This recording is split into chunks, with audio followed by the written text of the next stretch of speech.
He rode away from everything. No home, no family, no reason to stay anywhere longer than it took to collect his pay. But when his brother died and left behind a widow and a child, Daniel faced a choice that would haunt him forever. Should he honor his brother's memory by staying away from the woman Nathan loved? Or was the real betrayal letting her face the world alone?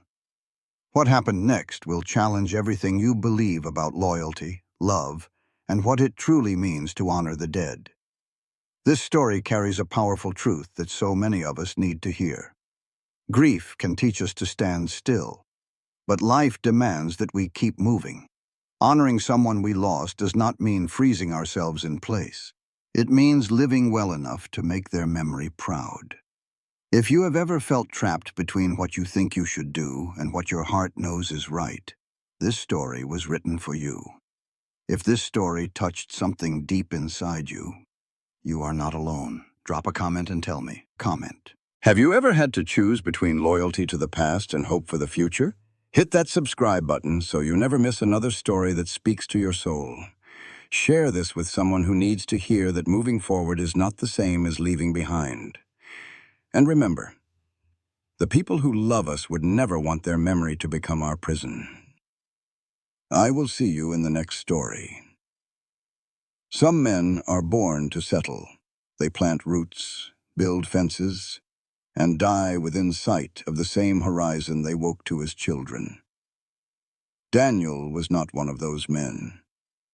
He had been moving cattle so long that the land no longer felt like something you arrived at. It was something you passed through. Dry prairie grass cracked under hoof, dust hung in the air like a second sky, and the wind never asked permission before cutting across your face. If you have ever felt like an outsider in your own life, like the world kept spinning while you stood still watching it go, then you already understand something about Daniel. He was 32 years old, and he owned almost nothing. A bedroll worn thin from too many nights on hard ground, a canteen dented on one side from a fall he barely remembered, and an old bay horse named Rust. Rust was slow on the turns, but steady where it mattered. Daniel trusted that horse more than he trusted most men. Horses did not lie. They did not ask where you were headed or why you never stayed long enough to unpack. The truth was simple. Daniel did not stay because there was nothing waiting for him anywhere. No land with his name on the deed. No wife keeping supper warm. No house with a fence that needed mending. He took work where it came. Pushing herds across state lines, fixing wire for ranchers who paid in coins and silence, riding shotgun through rough passes when the pay was thin but honest. Towns were just places to resupply. He bought what he needed, nodded at strangers, and rode out before anyone could ask his name twice. Some folks called that freedom. Daniel called it survival. The only thing he carried that weighed anything at all was memory. His older brother Nathan had been everything Daniel was not. Loud where Daniel was quiet. Fearless where Daniel was careful. Nathan laughed first, rode hard, and believed tomorrow would sort itself out no matter how reckless today had been. Growing up, Daniel had followed Nathan everywhere. 2 steps behind, always watching, always ready to clean up whatever mess his brother left in his wake. That was how their lives had worked. Nathan charged forward. Daniel held the line. They had ridden together once, years ago before their paths split like a river hitting rock. Nathan chose something Daniel never expected. Nathan chose Sarah. She was Apache, quiet and watchful with eyes that seemed to read the air itself. She stood between 2 worlds that never quite trusted each other, and she did it without flinching. Daniel remembered the first time Nathan told him about her. They were camped near a creek bed, fire crackling low, stars thick overhead. Nathan had said, "I found someone." Daniel had waited. "She is not like anyone you have met," Nathan continued. "She sees things, feels things. The world has not been kind to her people, but she stands anyway." Daniel had asked the obvious question, "What will folks say?" Nathan had laughed, that big careless laugh of his. "Since when do I care what folks say?" That was Nathan. He loved the way he did everything else. Fully, stubbornly, without apology. The last time Daniel saw them together stayed burned in his memory like a brand. Sarah standing beside Nathan, one hand resting lightly against his arm, her eyes steady, unafraid. She looked like a woman who knew exactly what it cost to belong somewhere and paid that price every single day. Then the world shifted. The news came on a Tuesday afternoon. The heat pressed down heavy, and the sky looked bleached pale, like all the color had been wrung out of it. Daniel had stopped near a worn trading post to water the herd. A man he barely knew walked up, hat in hand, eyes unable to meet his. "You Daniel?" the man asked. Daniel nodded once. "It is your brother." The words that followed landed slow, each one settling deeper than the last. A dangerous run through rough country. Bad ground that gave way without warning. A mistake that could not be undone. Nathan did not come back. Daniel stood there longer than he needed to, one hand resting on Rust's neck, feeling the horse breathe slow and steady. He did not ask questions. He already knew the answers would not change anything. Nathan was gone, and he had left behind more than a grave. Sarah. And a child small enough to still believe the world could be made safe by the people who stayed.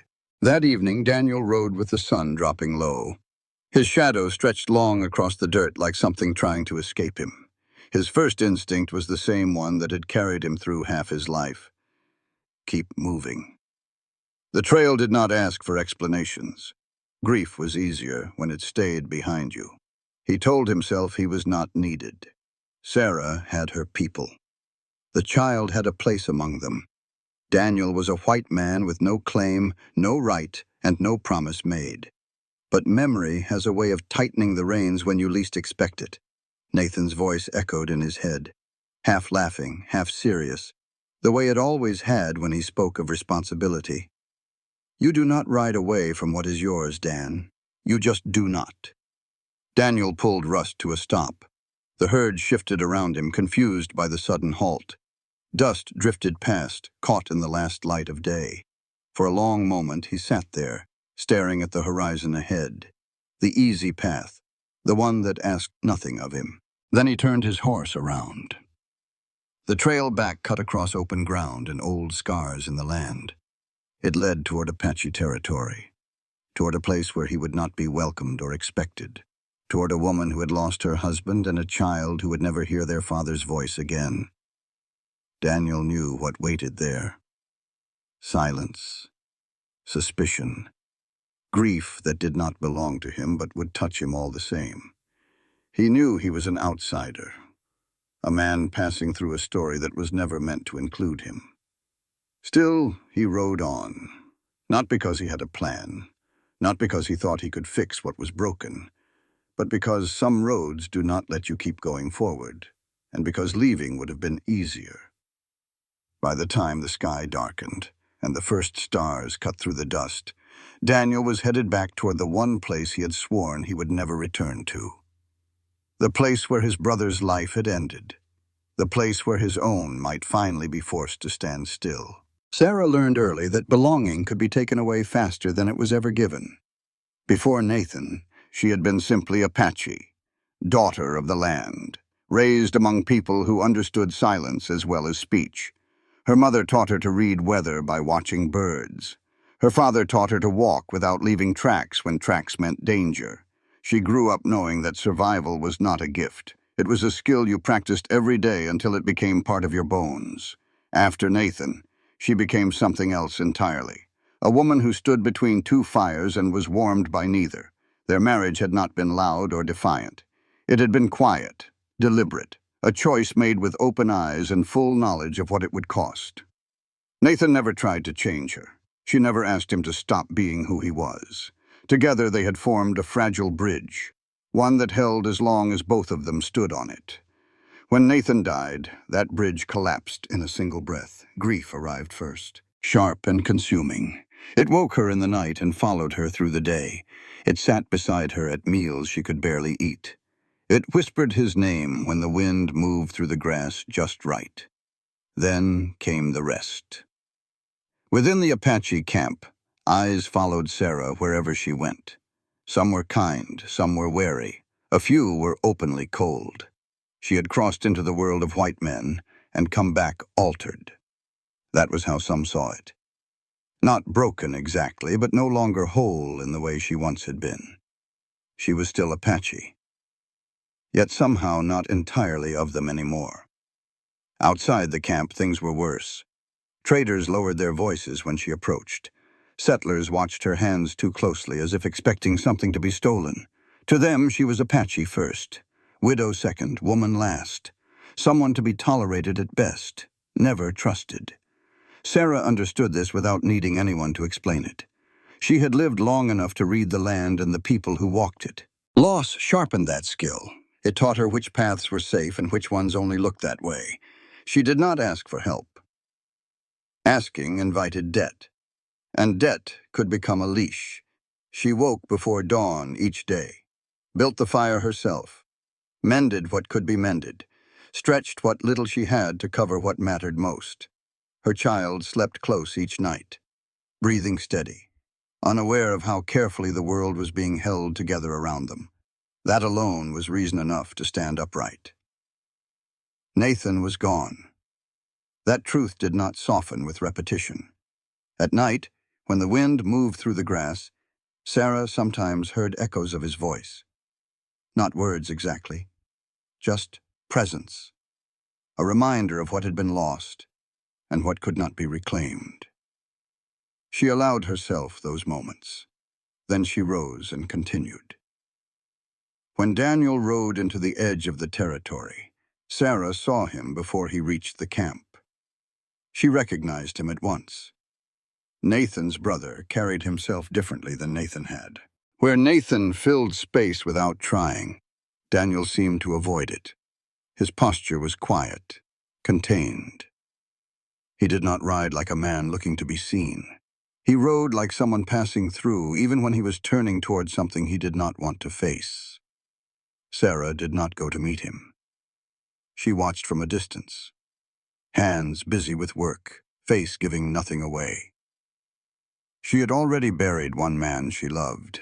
She was not interested in reopening wounds just because blood tied them together. Daniel stopped where the ground turned rougher, far enough not to presume, close enough to show intent. He waited. That alone told Sarah more than words would have. Most men who came to this place wanted something: trade, shelter, permission, a reason to linger that served their own purposes. They talked loud, laughed easy, and left fast once the land pushed back. Daniel did neither. When he finally spoke, his words were brief, respectful. "I came because Nathan was my brother," he said. "I wanted to make sure you and the child were alive and standing." Sarah listened. She did not thank him. She did not tell him to leave. She said nothing at all. Kindness, when it came too quickly, could be dangerous. Pity even more so. She had learned that lesson well. Daniel did not argue. He did not press forward or demand anything. He nodded once and stepped back, as if understanding that trust was not something he could ask for. It was something that had to be earned, slowly, through patience and time. He took a place at the edge of the camp, near enough to be useful, far enough not to intrude. That unsettled Sarah more than if he had demanded entry. Days passed.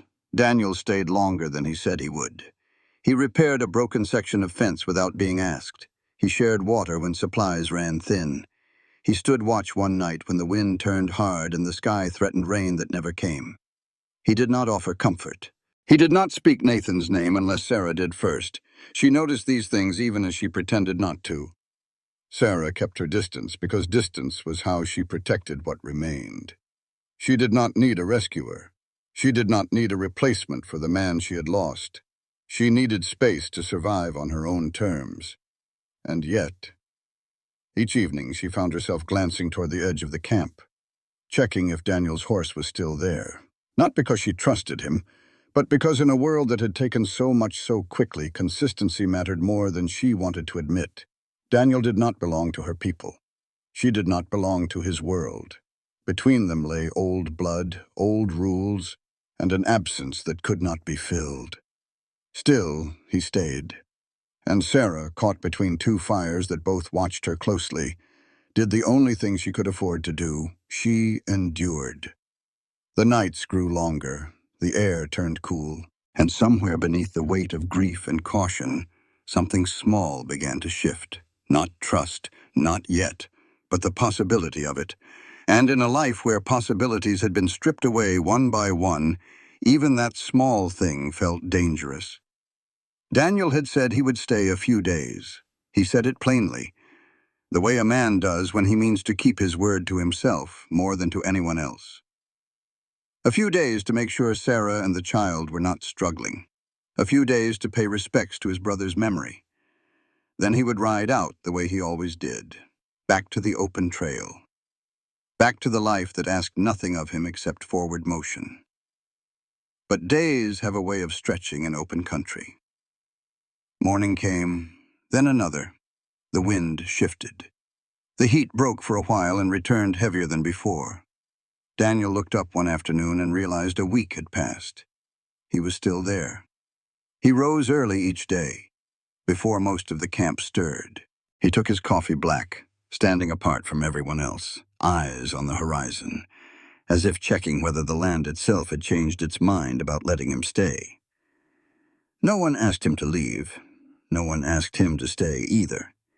He existed in that uncomfortable space between tolerated and accepted. When a section of fence leaned under its own age, Daniel fixed it without announcement. When a washout cut through the lower trail after a sudden storm, he found another route and marked it quietly, so the cattle would not drift where trouble waited.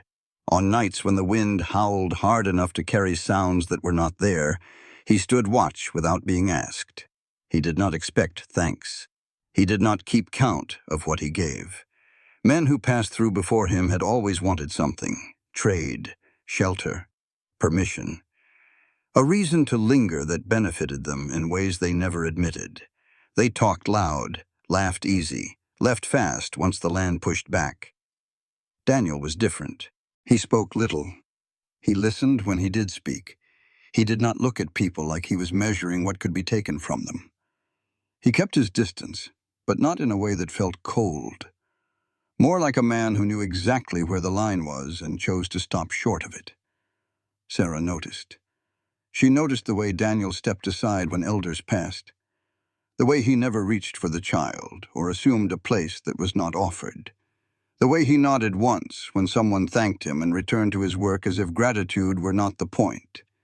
From a distance, she watched him move through the days. No claim, no expectation. It unsettled her.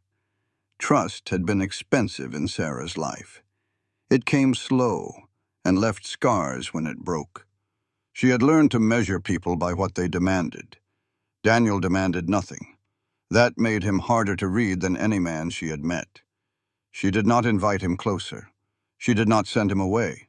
She let him remain where he had placed himself, on the edge, near enough to matter, far enough to leave whenever he chose. Once, when a sudden gust of wind tore through the camp, it snapped a support post loose from one of the shelters. The wood groaned and tilted. People nearby scattered. Daniel was already there before anyone called out. He braced the beam with his shoulder, steady and silent. His boots dug into the dirt as he held the weight while others scrambled to secure it. When the post was fixed, he stepped back, dusted his hands, walked off as if the moment belonged to the wind and not to him. Sarah watched from the doorway of her shelter. The child pressed close behind her, small fingers gripping her skirt. Neither of them said anything. Later that night, when the fire burned low and the land settled into its nighttime hush, Sarah realized something she had not allowed herself to think before. She had not felt afraid that day. Not safe in the way stories promise. Safe in a quieter sense. Like knowing someone would still be there when the night turned sharp. Like knowing she did not have to carry every weight alone. Daniel had not said he was staying, but he stayed.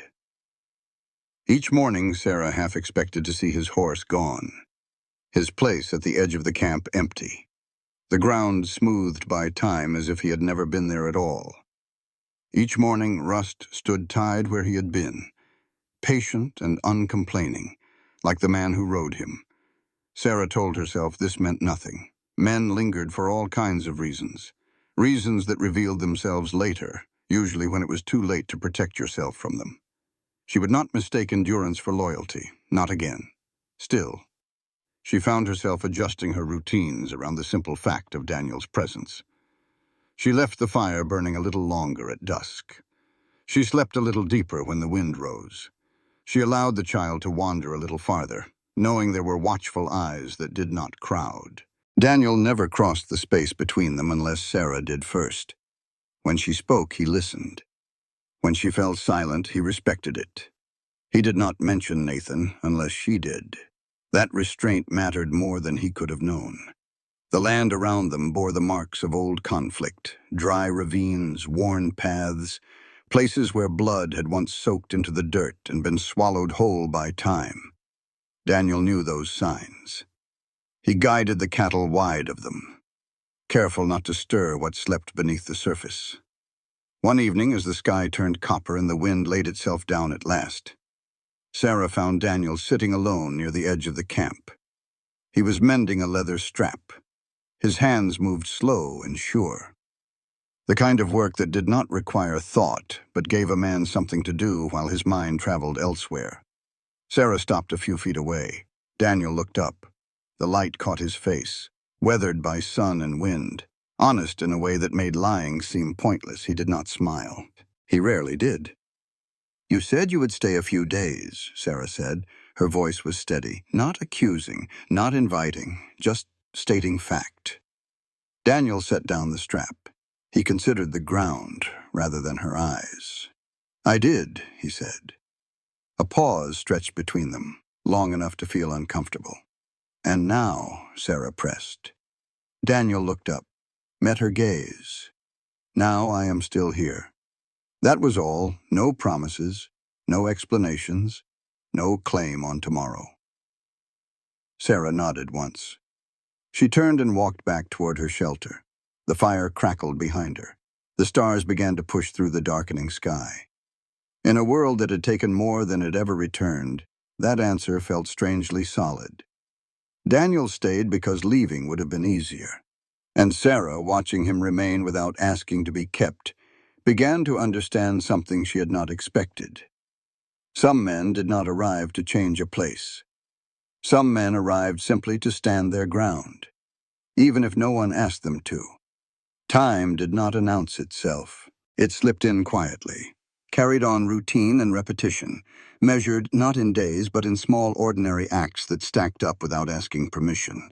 Meals were taken together without ceremony. Sometimes it was just beans warmed over a low fire, sometimes bread broken and passed hand to hand. No one spoke much during those moments. The silence was not heavy. It was careful, like something being handled with respect. Daniel ate slowly. His eyes often drifted to the land beyond the firelight, watching, always watching. Sarah sat across from him, never long enough to be obvious in her attention. At dusk, when the light thinned and the sky softened into copper and gray, Daniel would position himself without thinking, just enough to block the wind when it cut sharp across the camp. More than once, he turned his back to shield Sarah's child from a sudden gust, steady as a post driven deep into hard ground. He never acknowledged it. He never looked to see if Sarah noticed. She always did. Safety arrived for her in pieces so small she nearly missed them. The absence of tension in her shoulders when Daniel was nearby. The way her breathing slowed without her choosing it. The nights she slept through without waking at every unfamiliar sound. These things mattered more than grand gestures ever could. Sarah told herself it was practical. Daniel was capable. He knew the land. He could read weather the way others read faces. Any woman in her position would feel more at ease with such a man close by. But that explanation grew thinner with time. She found herself watching Daniel when she did not need to. Not with longing, at least not at first, with attention. The way his hands moved with patience. Never rushed, never careless. The way he listened without interrupting, as if words were something to be handled carefully. The way grief had carved lines into his face without making him bitter. Daniel noticed her too. He told himself it was nothing. It was awareness sharpened by proximity, respect born of shared loss.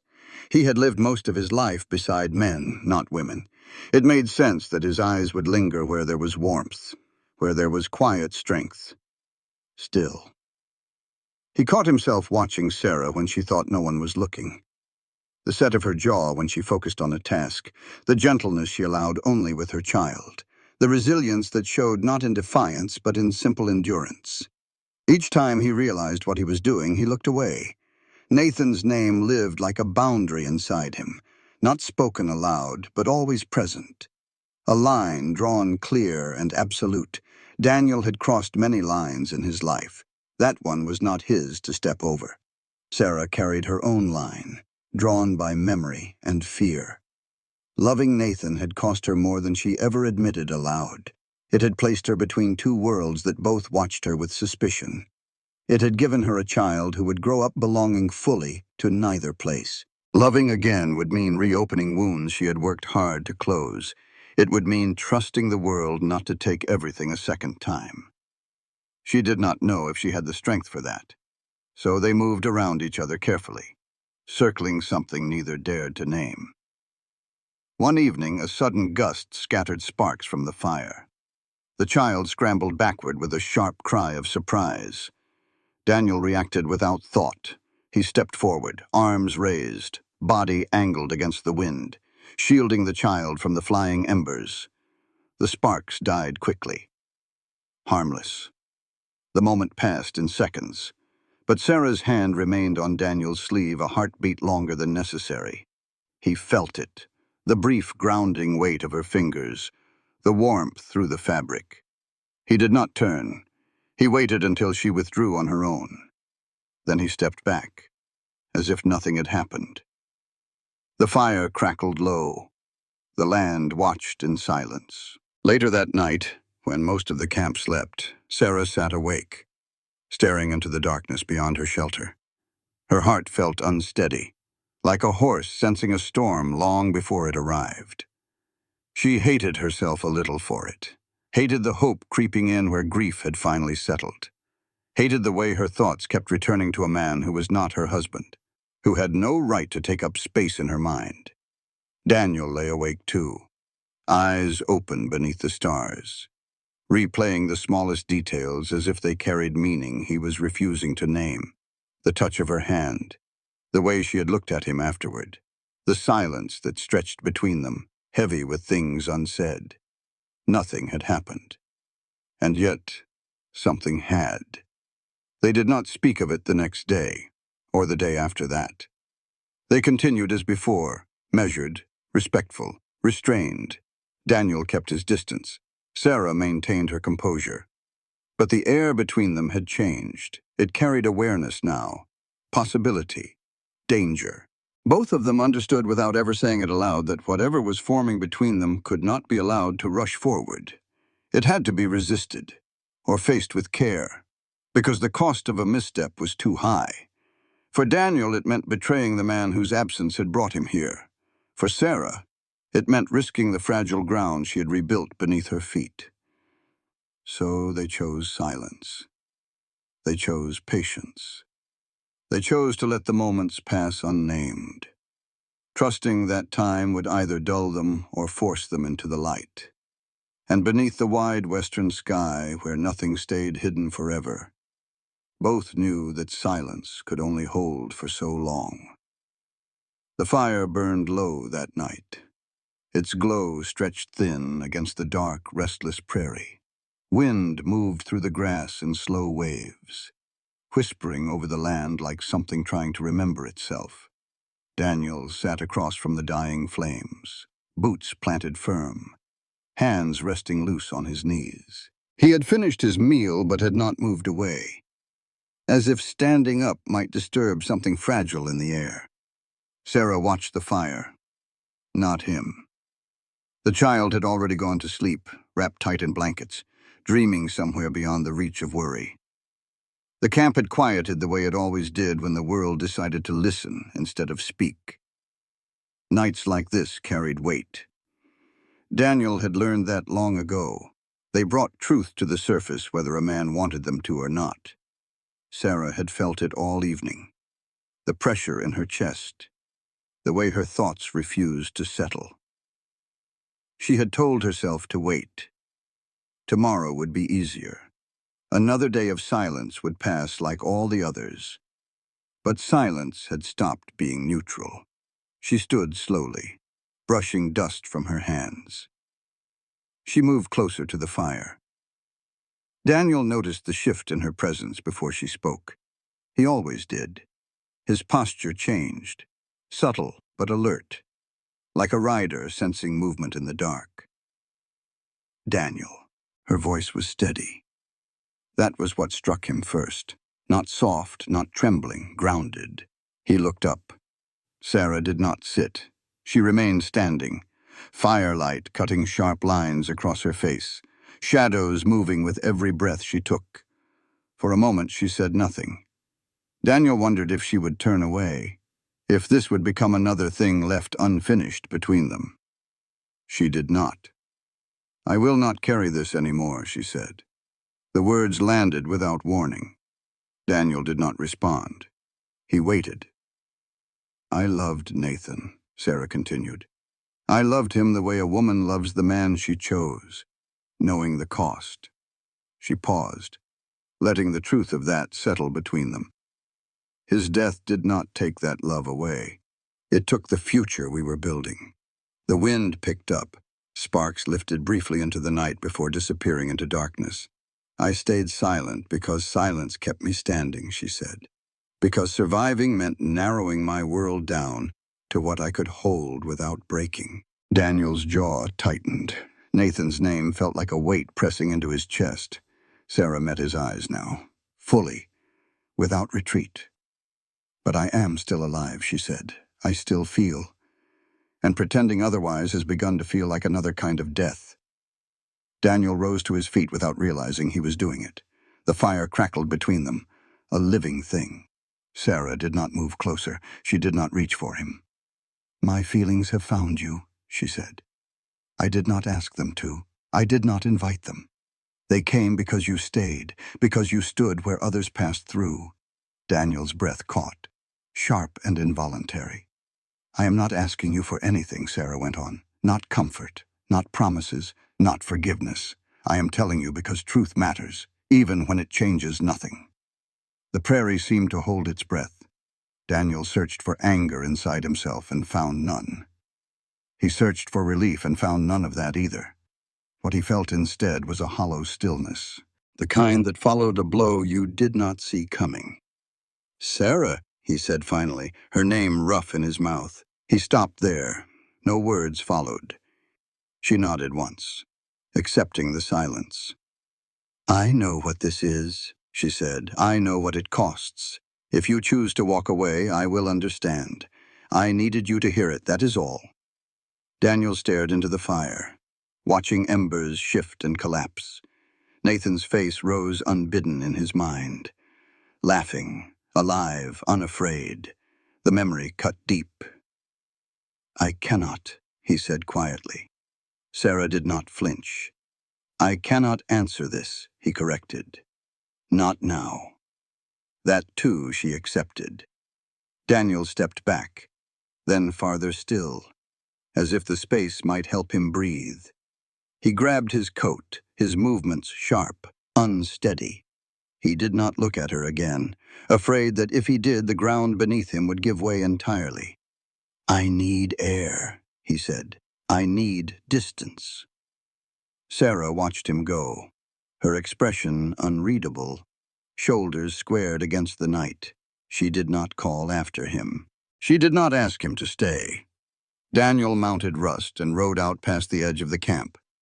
Hooves dull against the earth. The wind followed him, cold and insistent. He did not know where he was going. He only knew he could not remain.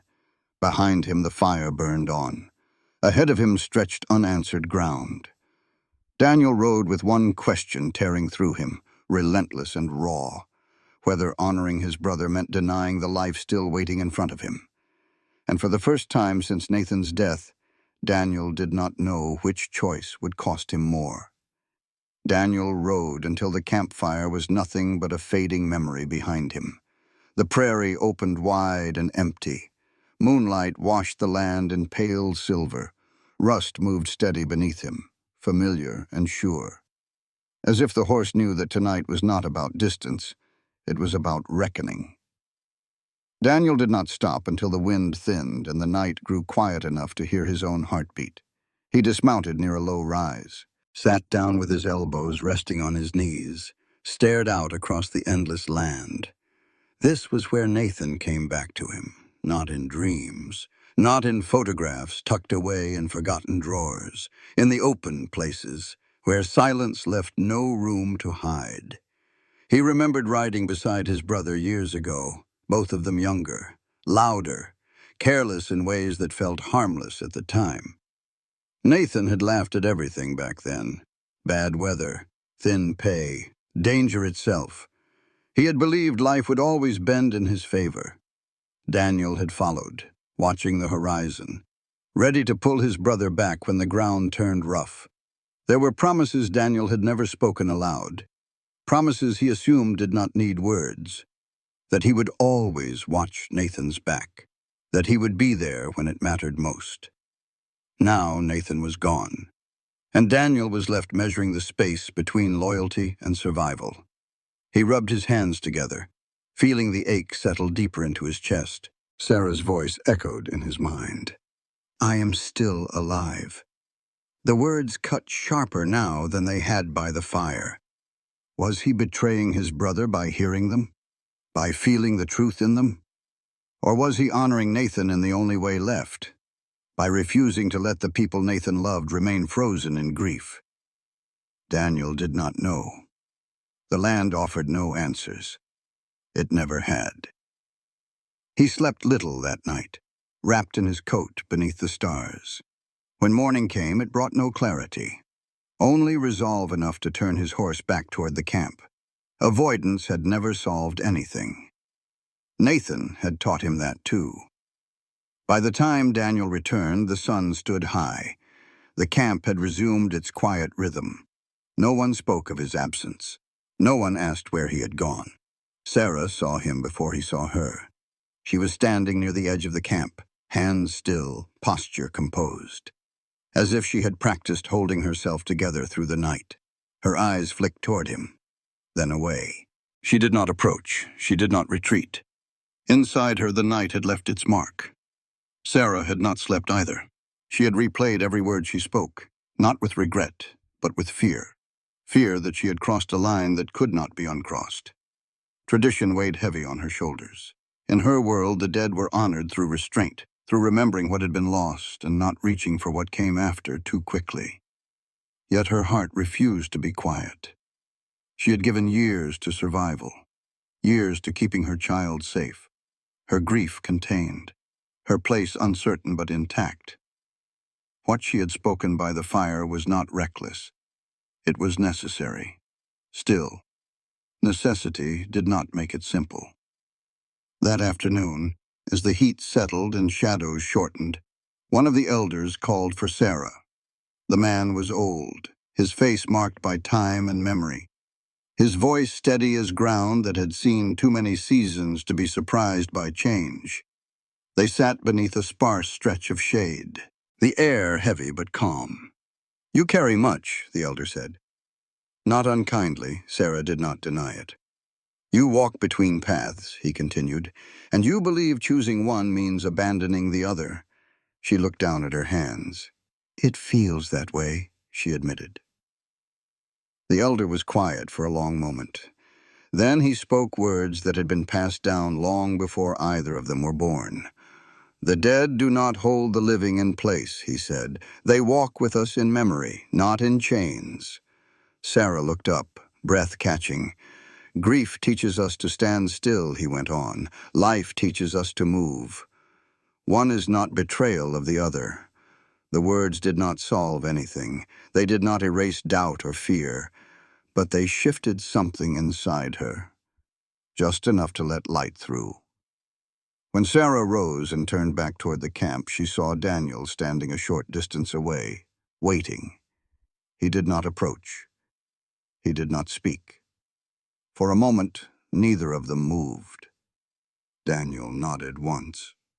Not an answer, not a promise. An acknowledgement of the night, of the weight they both carried. Sarah returned the gesture. They stood there, the space between them unchanged, but no longer impassable. Nathan's shadow still stretched long across their path. It always would. But for the first time, it no longer blocked the road entirely. It merely reminded them where they had come from, and that there might still be a way forward. Rumors never arrived all at once. They seeped in, carried on glances and half-spoken sentences, on pauses that lasted a beat too long. Daniel felt them before he heard them. A shift in how men outside the camp measured him with their eyes. A tightening among some within the tribe. Subtle but unmistakable. Word traveled the way it always did in the West, crooked and sharpened by distance. To the settlers beyond the territory, Daniel had crossed a line that did not belong to him. A white cowboy lingering too long, standing too close, choosing a place that was not his to claim. There were murmurs and trading posts, voices lowered when he entered, hands resting a little nearer to holsters than before. To some in the tribe, the concern ran deeper. Daniel was tolerated at first, then accepted as useful, now watched with caution. Help was one thing, staying was another. Staying for reasons no one named made people uneasy. History had taught them to be wary of men who lingered without clear explanation. Daniel understood both sides. The West had taught him its lessons early. When pressure came, a man had two ways out. He could ride on, leave dust behind him, let time erase his tracks. Or he could stand his ground with force, make the land remember his name through conflict. Daniel chose neither. He stayed, not loudly, not defensively. He stayed the way he always had, by doing the work no one else wanted to do, and asking nothing in return. When a trader's wagon lost a wheel near the river, Daniel helped set it right, even when the man's eyes were cold and his thanks were empty. When a storm tore through the land and threatened the livestock, Daniel rode the perimeter through the night, keeping watch where the ground fell away without warning. He did not carry a gun to make a point. He did not speak to defend himself. He let the days speak instead. Some nights, tension hung thick enough to taste. Once, a man from outside the territory spat near Daniel's boots and muttered something meant to provoke. Daniel looked at him, calm and unyielding. He said nothing. The man eventually walked away, unsettled by the lack of reaction. Within the camp, questions surfaced without words. Elders watched. Younger men measured distance. The child sensed the shift and stayed closer to Sarah. Sarah felt it all. For years, she had learned to shrink in moments like this, to lower her gaze, to step aside, to let suspicion pass over her like bad weather. Survival had taught her that invisibility could be protection, but something in her had changed. She had spoken the truth by the fire and lived through the aftermath. She had listened to the elders' words and felt them settle into her bones. She was tired of folding herself smaller to fit other people's comfort. When the tension finally gathered into a moment that could not be ignored, she did not step back. It happened near the center of the camp, with enough witnesses to make retreat noticeable. Voices rose, not shouting, but sharp enough to cut. Questions were asked without being framed as such. What did Daniel want? Why was he still here? How long would this be allowed? Daniel stood still, shoulders squared, eyes steady. He did not answer. Before he could be pressed further, Sarah moved. She stepped to his side and stood there, close, deliberate, unmistakable, not behind him, not ahead of him, beside him. The movement rippled through the gathered circle. Sarah lifted her chin. Her voice did not tremble when she spoke.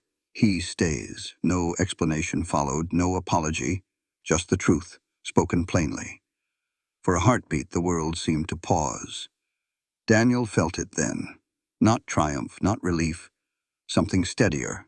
Recognition. Sarah was not asking permission. She was claiming her place, and in doing so, acknowledging his.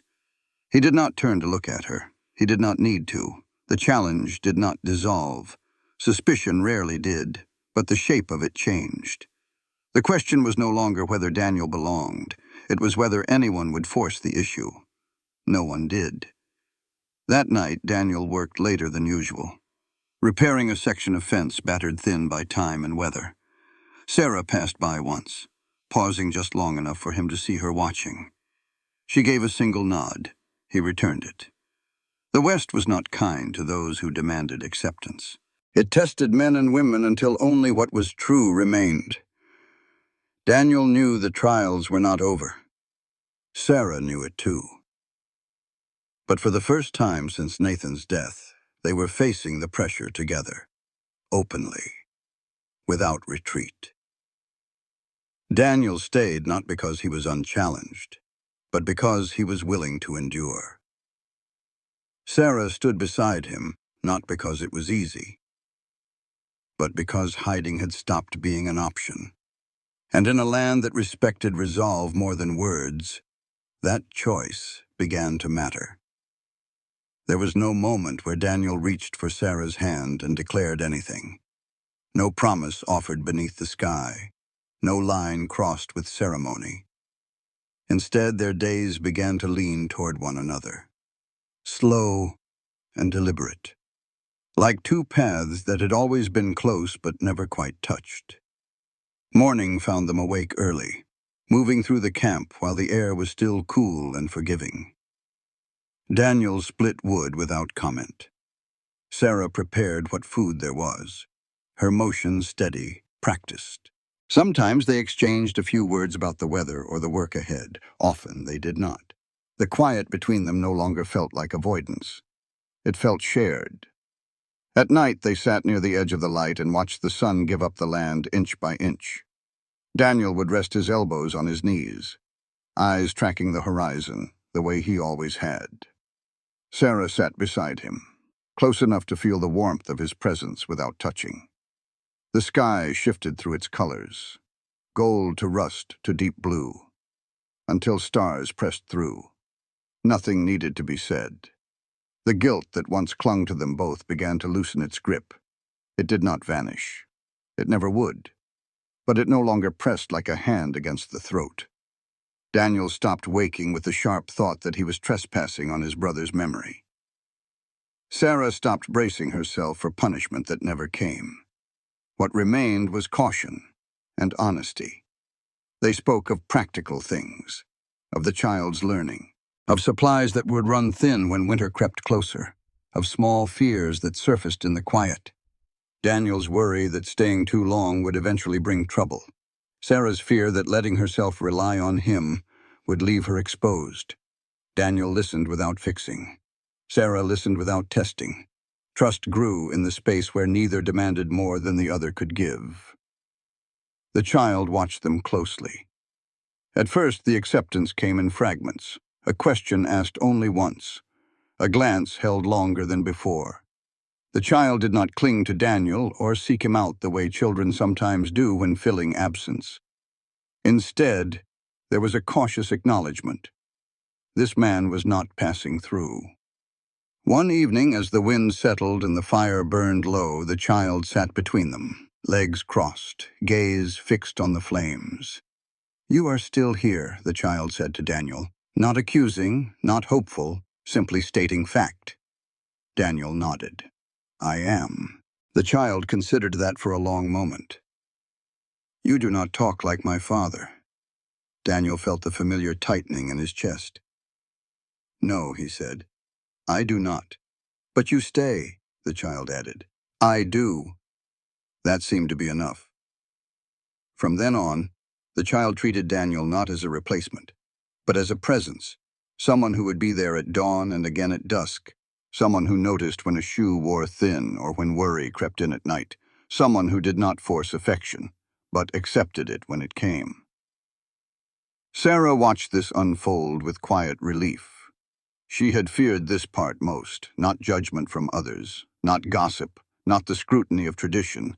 She had feared her child would feel displaced, confused, pressured to accept something too quickly.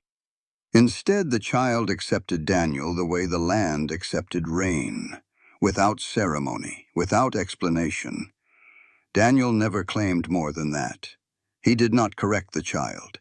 He did not step into a role that was not his. He simply stayed available, steady, consistent. Over time, the camp adjusted. People noticed the change, not in gestures, but in rhythm. Daniel and Sarah moved together naturally, without drawing attention. They worked side by side. They shared responsibility. They stood close in moments that mattered and gave space when it was needed. No announcement followed. No challenge was issued.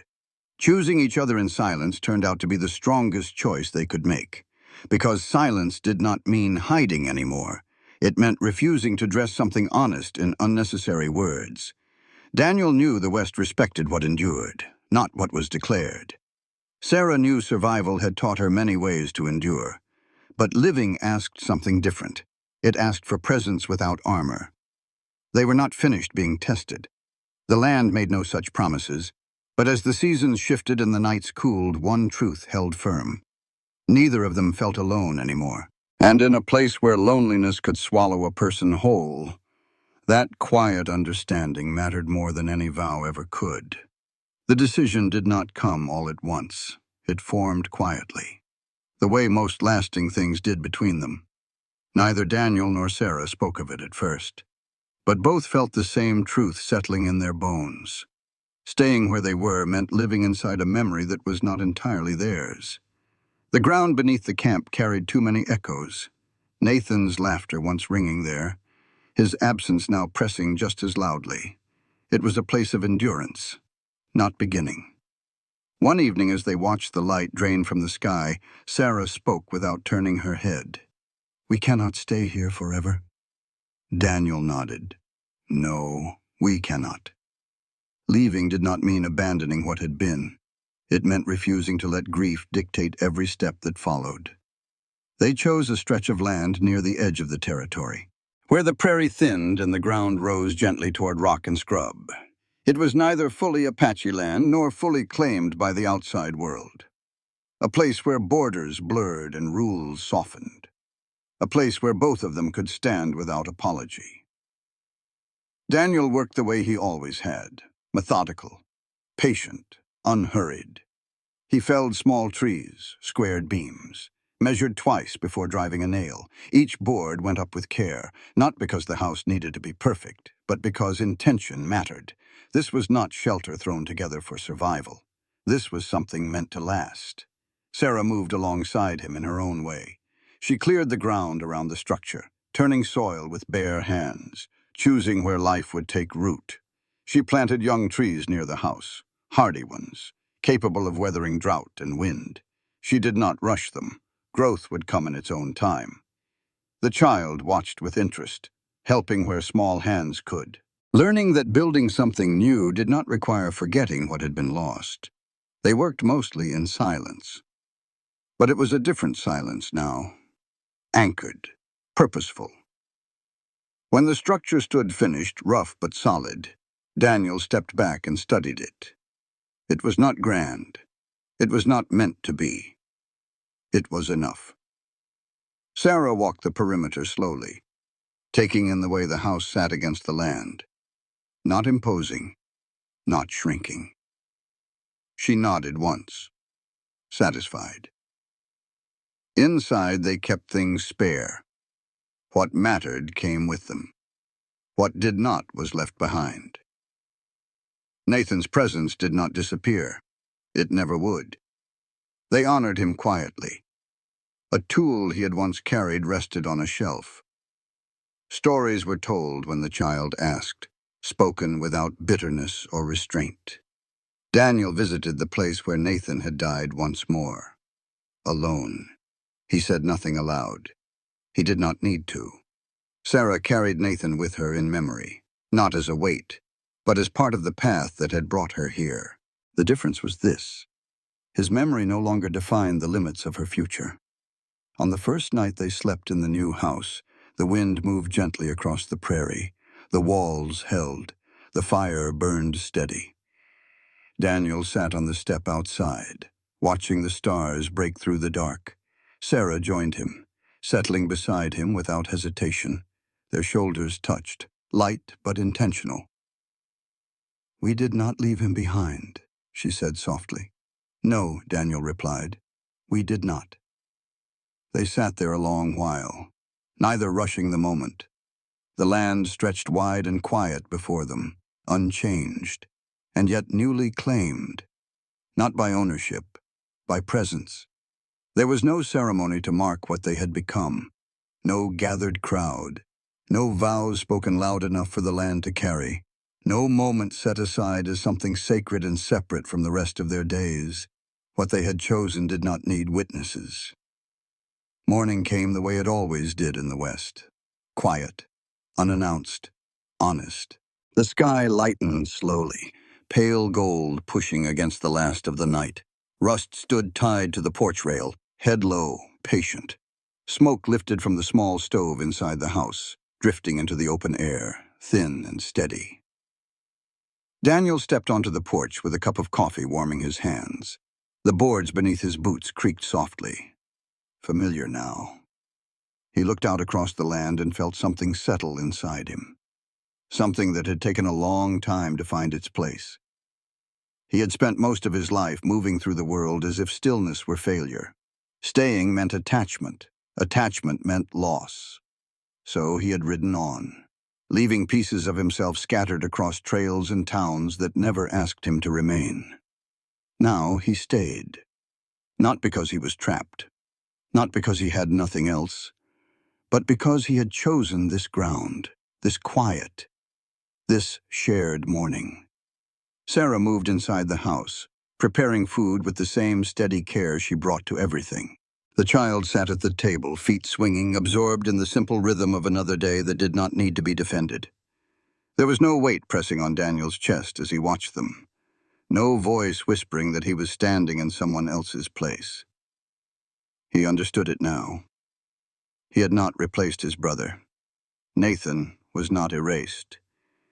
He was remembered in the quiet habits that lingered, in the way the child laughed, in the stories told without bitterness, in the care Daniel took with every task. Loyalty, Daniel realized, did not demand that a man stop living. It demanded that he live well. Sarah stepped onto the porch beside him, handing him a piece of bread. Their fingers brushed briefly. Neither of them made anything of it. They stood together, watching the land breathe under the growing light. The prairie stretched wide and unchanged, indifferent to their choices, and yet shaped by them all the same. Wind passed through tall grass. Somewhere beyond sight, a bird lifted and moved on. This was not the ending people liked to tell stories about. There was no triumph, no promise that hardship would not return. Life in the West offered no such guarantees. But there was presence. There was the decision to remain when leaving would have been easier. There was the courage to build something small and honest and protect it without needing to name it. As the day unfolded, Daniel tied off a loose rail. Sarah tended to the young trees planted near the house. The child followed between them, learning by watching rather than being told. Nothing extraordinary happened. And that, Daniel understood, was the point. The story closed not with certainty, but with a question that lingered like the last echo of wind across the plain. Is loyalty to memory more important than allowing oneself to keep living? Or is the truest honor found in choosing to stay? Daniel looked at Sarah. She looked back at him. Neither of them needed to answer. They already had.